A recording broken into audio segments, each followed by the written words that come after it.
दो धाराएं हैं इस देश में जी। एक धारा है गोडसेवादियों की धारा जी। जहाँ झूठ है, प्रपंच है, झगड़ा है, लड़ाई है। सर, क्या लगता है 2025 में जो आने वाला चुनाव है वो आप लोग अपने दम पर लड़ पाएंगे? बिहार में आपकी यानी कि इंडिया गठबंधन की सरकार बन पाएगी? वो लोग डायरेक्ट कहते हैं कि नीतीश कुमार के बिना आप लोग की सरकार आने से रहे। छल, प्रपंच, लंबे लंबे वादे के झूठ की झड़ी से सरकार तो बन सकती है, लेकिन सरकार बनने के बाद जिस प्रकार की सुविधाएं देनी चाहिए देशवासियों को, वो तो हुआ नहीं। आपने सर बाबा साहब अम्बेडकर की बात की, जब उनकी चर्चा चलती है और जब कहा जाता है तो बीजेपी वाले कहते हैं कि बाबा साहब को सम्मान तो हमने दिया, कांग्रेस 50 साल रही, उनको भारत रत्न देने का काम हमारी पार्टी के लोगों ने किया, जो पहले जनता दल था उन लोगों ने क्यों नहीं ले लिया? जब इस काल के बारे में इतिहासकार लिखेगा तो बहुत परेशान हो कि जिस व्यक्ति ने सुधार बन करके पूरे देश में जा करके ये किया कि भारतीय जनता पार्टी जो बड़का झूठा पार्टी है, जोर से कह सकते हैं कि 2025 में सत्ता इन लोगों के हाथ से जा चुकी। देखिए, जब से नीतीश कुमार पूर्व प्रधानमंत्री डॉक्टर मनमोहन सिंह के निधन में दिल्ली जाते हैं और दिल्ली से उनके निधन के बाद आते हैं, तब से ये आशंका जताई जा रही है कि नीतीश कुमार जी को कांग्रेस की तरफ से बहुत बड़ा ऑफर मिला है। उनकी ये बातचीत हुई है कि कांग्रेस ने कहा है कि आप अपनी पार्टी हमसे विलय कर लीजिए और बिहार का नेक्स्ट मुख्यमंत्री बनने का ऑफर उन्होंने दिया है उनको। इन तमाम बातों पर बातचीत करेंगे। हमारे साथ बातचीत करने के लिए कांग्रेस के वरिष्ठ नेता और MLA शकील अहमद जी मौजूद हैं, उनसे जानेंगे कि इन बातों में कितनी सच्चाई। सर, पहले बहुत बहुत स्वागत करेंगे। आपका शुक्रिया। लेकिन अटकलों का बाजार गर्म है, इन अटकलों में कोई सच्चाई नहीं है, कोई दम नहीं है। और ये कहाँ से ये सब बातें आ जाती हैं हमको समझ में नहीं आता है। मीडिया क्रिएशन है, आप लोगों का क्रिएशन है, किसी और का क्रिएशन है, यही चलाने के लिए है। तो इन खबरों का कुछ भी मतलब है नहीं। रहा सवाल के नीतीश जी का मामले में, हमने बहुत ही स्पष्ट रूप से ये बात रखी है कि दो धाराएं हैं इस देश में। एक धारा है गोडसेवादियों की धारा जहाँ झूठ है, प्रपंच है, झगड़ा है, लड़ाई है, असम्मान की भावना है। दूसरी धारा गांधीवादियों की है जहाँ सम्मान है, इज्जत है, सामाजिक न्याय है, समानता है। तो ये दो धाराओं में देश बटा हुआ है और देश के राजनीति चलता है। हम लोग गांधीवादी सोच के हैं।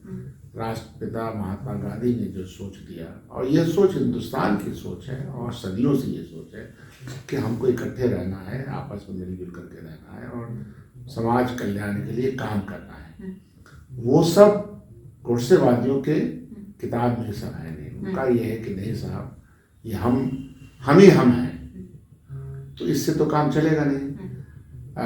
छल, प्रपंच, लंबे लंबे वादे के झूठ की झड़ी से सरकार तो बन सकती है, लेकिन सरकार बनने के बाद जिस प्रकार की सुविधाएं देनी चाहिए देशवासियों को, वो तो हुआ नहीं। और झूठ की बुनियाद पर आप क्या करेंगे? झूठ की बुनियाद तो सिलेंडर है, 1100-1200 मिलता है, 450 का हल्ला था, पेट्रोल डीजल की कीमतें। तो इसलिए जो गोडसेवादियों के साथ डायरेक्टली और इनडायरेक्टली हैं, उनके साथ हम लोग का क्या रिश्ता हो सकता है? कोई रिश्ता ही नहीं। पिछली बार भी नीतीश कुमार आए थे, इंडिया गठबंधन का उन्होंने निर्माण भी किया था, सूत्रधार थे वो इंडिया गठबंधन के, और एक साथ मजबूती से इंडिया गठबंधन जो है पूरे भारत में काम करने के लिए तैयार हुई थी। लेकिन बीच में नीतीश कुमार चले जाते हैं, तो फिर से लगाया जा रहा है कि इंडिया गठबंधन में यानी कि घर वापसी होने वाली। देखिए, ये तो इतिहास का हिस्सा है। जब इस काल के बारे में इतिहासकार लिखेगा तो बहुत परेशान हो कि जिस व्यक्ति ने सुधार बन करके पूरे देश में जा करके ये किया कि भारतीय जनता पार्टी जो बड़का झूठा पार्टी है और जिसका गवर्नेंस इतना खराब है।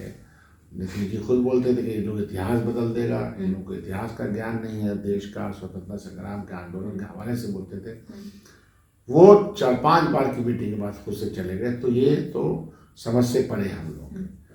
और वो चले गए।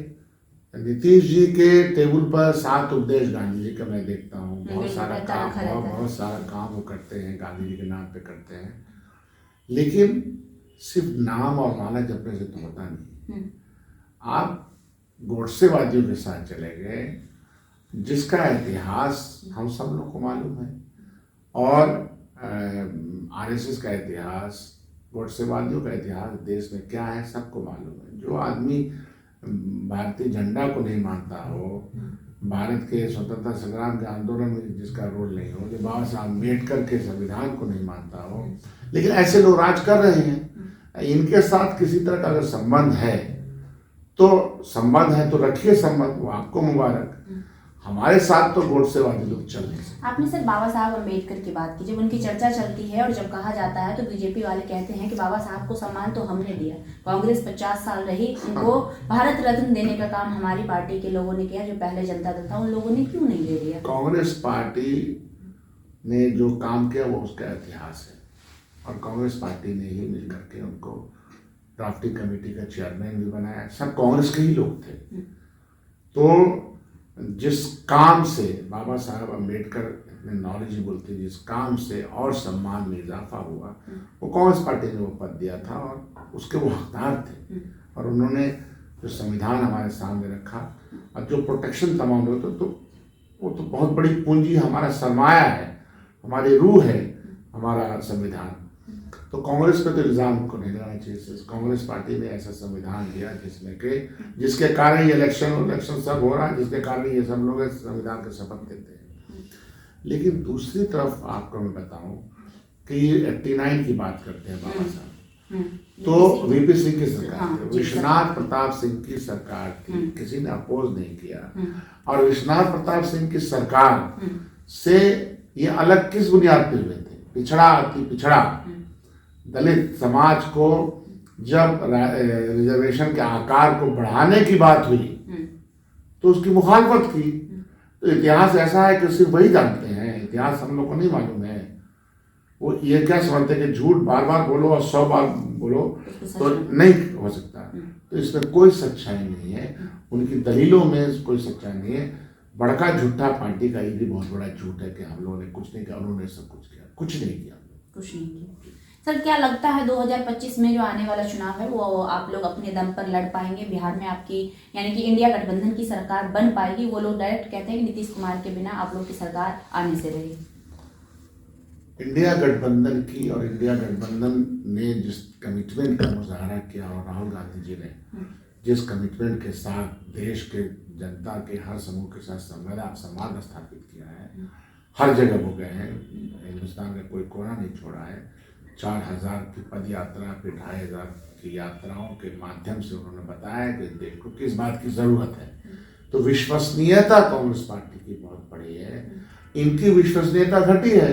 400 का नारा खुश हुआ, 240 पे आया, और जब तक इनको सपोर्ट नहीं मिलेगा तब तक सरकार नहीं बना पाएंगे। 273 का आंकड़ा कहाँ से लाएंगे? तो हम उसी विश्वसनीयता के आधार पर और अपना जो कमिटमेंट है और अपनी जो विचारधारा है उसके आधार पर हम कह सकते हैं और बहुत जोर से कह सकते हैं कि 2025 में सत्ता इन लोगों के हाथ से जा चुकी है। 2025 में सत्ता चली जाएगी। बिहार में लगता है आपको बीजेपी बड़ी नंबर 1 की पार्टी है, वो पार्टी नहीं बना पाएगी? कभी थी नहीं कि वो एक ऐसा बेल है जिसके ऊपर चढ़ के अपना रास्ता तय करके उसको खा जाती है। हर जगह उन्होंने ऐसा किया, लेकिन बिहार में मुमकिन नहीं। बिहार समाजवादी की परंपरा है, आंदोलनकारियों की परंपरा है, और बिहार में जो है संघर्ष बहुत गहरा है। तो वो आसान नहीं है। भारतीय जनता पार्टी चाहती तो है, वो अब यदा कदा वो अपनी बात कहती रहती है डिफरेंट फोरम से। अभी भी कहा, नीतीश जी के खिलाफ ही बात किया उन्होंने। विजय सिन्हा ने बापू सभागार में तो कहा भी था कि तो इसीलिए ये भाजपा तो कभी कर नहीं पाएगी। और इसीलिए मैं कह रहा हूँ कि हम लोग की जो विश्वसनीयता इंडिया गठबंधन की बनी है उसके आधार पर हम कह सकते हैं कि ये लोग तो गए।